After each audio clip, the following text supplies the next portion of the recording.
រឿងខ្មោចលងអ្នកឡើងត្នោតជំរាបសួរពុកម៉ែបងប្អូនទាំងអស់គ្នាថ្ងៃនេះខ្ញុំមានរឿងពិតមួយដែលរឿងពិតនោះគឺកើតឡើងនៅក្នុងស្រុកថ្ពងខេត្តកំពង់ស្ពឺហើយរឿងនេះដែរគឺជារឿងដែលពុកខ្ញុំគាត់ជួបផ្ទាល់តែម្ដងកាលពីអំឡុងឆ្នាំ2004បានអញ្ចឹងកុំឲ្យខាត់ពេលយូរសូមរីករាយសន្តាប់ជាមួយខ្ញុំដូចតទៅកាលពីអំឡុងឆ្នាំ2004នោះគ្រួសារខ្ញុំគាត់ប្រកបមុខរបរឡើងត្នោតហើយកាលនោះខ្ញុំដូចជាមិនអាយុច្រើនទេគឺខ្ញុំប្រហែលជាអាយុ7ឬក៏8ឆ្នាំនេះឯងហើយកាលនោះយើងនៅក្មេងយើងមិនសូវទៅខ្វល់ខ្វាយអីណាប្រហែលនេះពេលខ្លះឪពុកគាត់ឡើងត្នោតចឹងទៅយើងដើរតាមចឹងទៅយើងកាលនៅពីក្រោមដើមចឹងទៅហើយថ្ងៃហ្នឹងគឺមិត្តភ័ក្តិគាត់មកលេងដល់ពេលមិត្តភ័ក្តិគាត់មកលេងចឹងទៅវាធ្វើឲ្យគាត់នឹងខកខានពេលវេលាឡើងត្នោតព្រោះឯឡៃតែរវល់ជួបជុំ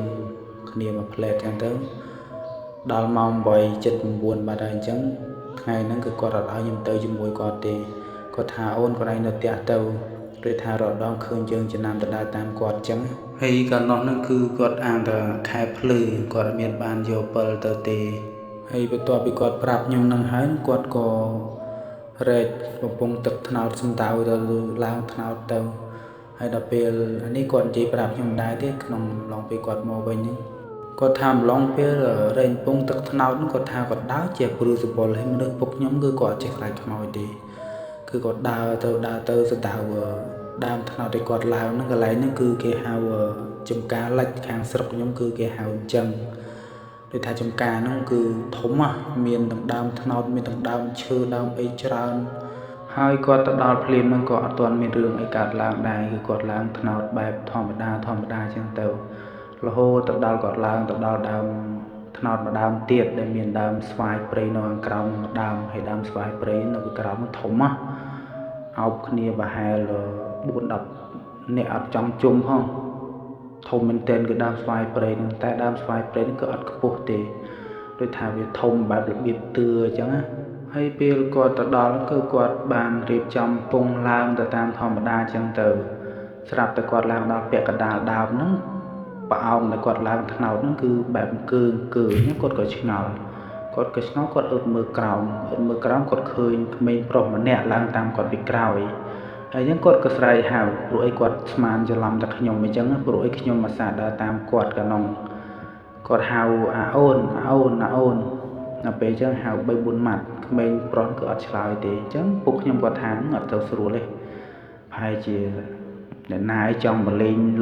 មួយគាត់អីចឹងណាបន្ទាប់មកទៀតហ្នឹងគឺគាត់ឡើងទៅដល់លើតែម្ដង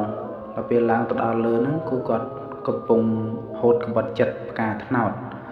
ដល់ពេលហូតក្បិតចិត្តផ្កាត្នោតទៅកូនហ្នឹងស្រាប់តែឡើងទៅដល់កត្នោតហ្នឹងគឺសោយដាក់គាត់តែម្ដងគឺសោយដាក់គាត់ស្ញែងតែម្ដងដល់ពេលសោយដាក់គាត់ស្ញែងហ្នឹងគាត់ធ្វើអីមិនកើតនៅអាក្បិតត្នោតដែលគាត់កាន់ក្នុងដៃគឺគាត់គប់កដាលមុខក្មេងហ្នឹងតែម្ដងតែគប់អត់ត្រូវទេក្បិតត្នោតហ្នឹងមកដោតដល់ដីវិញហើយដល់ពេលអញ្ចឹងពុកខ្ញុំហ្នឹងក៏គាត់ខឹងដល់ពេលគាត់ខឹងអញ្ចឹងទៅគឺគាត់ចុះមកតាមក្មេងហ្នឹងតែម្ដងហើយក្មេងហ្នឹងគឺចុះលឿនមែនតើគឺចុះផ្លែតមកដល់ដី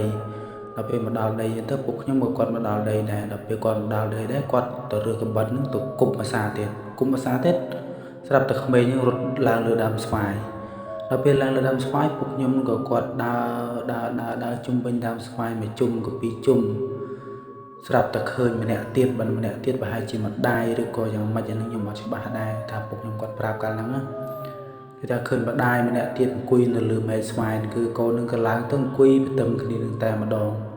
ដល់ពេលគាត់អង្គុយបន្ទឹមគ្នាអញ្ចឹងទៅពុកខ្ញុំគាត់ថានៅទៀតអត់កើតទេអញ្ចឹងគឺគាត់បន្តមករើក្បិតត្នោតនឹងប្រមូលពងទឹកត្នោតគាត់គឺដើរមកផ្ទះវិញប៉ុន្តែគឺគាត់អត់ដើរកាត់ព្រៃដូចត្បូងទេគឺគាត់ដើរកាត់ផ្លូវធំវិញដល់ពេលគាត់ដើរកាត់ផ្លូវធំហ្នឹងគាត់ក៏ស្រែកជេរឡូឡាតាំងពីផ្លូវនោះមករហូតដល់ពេលមកដល់ជិតដល់ផ្ទះហ្នឹងម៉ែខ្ញុំគាត់ឮគាត់ឆ្ងល់គាត់ថាចំមិនបានជាឪខ្លួនឯងនឹងស្រែកឡូឡាជេរពីណាគេដល់ពេលគាត់ដើរមកដល់ផ្ទះវិញម៉ែខ្ញុំគាត់សួរថាឯងជេរពីណាគេនឹងឯងឡូឡាអញ្ចឹងគាត់ថាអញជេរខ្មោចដូចថាឪពុកខ្ញុំគាត់ធ្លាប់តែនិយាយមួយម្ដាយខ្ញុំគាត់និយាយអញអញ្ចឹងក៏ គាត់ថាជាខ្មោចអញទៅឡើងថ្នោតមិននឹងខ្មោចវាលងអញដូចថាគាត់រៀបរាប់អីចឹងទៅហើយចាប់ពីថ្ងៃហ្នឹងទៅហ្នឹងគឺគាត់ឈប់ហើយគឺគាត់លែងហ៊ានទៅឡើងថ្នោតម្ដុំហ្នឹងពេលយប់ហើយដោយសារតែពីមុនមកហ្នឹងគេក៏ធ្លាប់ប្រាប់ដែរថាម្ដុំអស់ហ្នឹងគឺមានខ្មោចលងហើយតែហ៊ានឡើងថ្នោតយប់ហ្នឹងគឺខ្មោចលងហើយប៉ុន្តែពួកខ្ញុំគឺក៏អត់ជឿទេតតែគាត់ជួបម្ដងខ្ញុំមកគាត់ថាអូមែនលងគាត់សាហាវមែនតែនបែបមានទាំងម៉ែមានទាំងកូនហើយដើមស្វាយព្រៃហ្នឹងគឺអំណាចទេតាំងពីមុនមកនោះគឺថាអ្នកខ្លះពីមុនមកដើរកាត់នឹងលងបែបសាហាវមែនតែនតែពួកខ្ញុំក៏អត់ដែលជឿដល់ពេលជួបផ្ទាល់ខ្លួនឯងម្ដងមិនជឿថាអូអញ្ចឹងមែនហើយចាប់ពីពេលហ្នឹងតទៅហ្នឹងពួកខ្ញុំគាត់ថាឈប់គាត់ថាកាលពីហ្នឹងឈប់ឡើងថ្នោតពេលយប់ទៀតគាត់ថាដើមហ្នឹងធ្វើម៉េចឡើងឲ្យបានមុនគេពីល្ងាចពីភ្លឺហើយគាត់ថាគាត់ទៅយប់ជ្រៅទៀតប្រហែលជាជួបទៀតអញ្ចឹងរឿងនេះសន្មតថាចប់តែប៉ុណ្ណឹងដោយសារតែពុកខ្ញុំគាត់បានប្រាប់តែប៉ុណ្ណឹងដែរហើយខ្ញុំនៅមានរឿងពិតច្រើនទៀតតែខ្ញុំជួបផ្ទាល់ផងបងប្រុសបងស្រីខ្ញុំជួបផ្ទាល់ផងខ្ញុំនឹងនៅសម្រាយវីដេអូក្រោយទៀតអញ្ចឹងវីដេអូនេះគឺមានតែប៉ុណ្ណឹងទេបាទសូមអរគុណនិងសូមជម្រាបលា